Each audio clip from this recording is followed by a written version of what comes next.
c'est Laurie Perret et ça, c'est mon livre, Les petits conseils. Et aujourd'hui, nous allons parler du conseil numéro 22. Comment avouer à votre enfant sans douleur qui est son véritable père.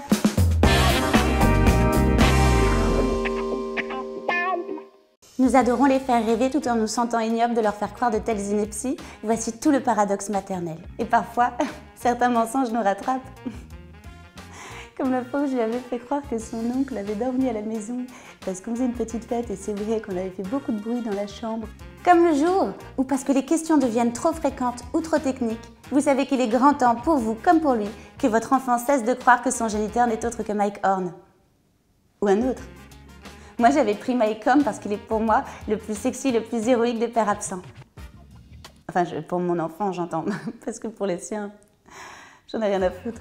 De plus, grâce à son accent dégueulasse, j'avais fait croire à mon enfant qu'il parlait une langue inconnue, empêchant toute forme de communication. Mais s'il y a un précepte fort que je n'ai pas encore évoqué, c'est celui du jeu. Tout peut s'apprendre et tout peut se dire par le biais du jeu. Le jeu est porteur de valeurs citoyennes comme l'écoute, le partage, le respect des règles, l'esprit de compétition, le mépris des perdants, la haine de l'autre, la tricherie, les liesses de joie après une victoire. Oh, t'as perdu, t'es qu'une merde, enculé, oh, cher.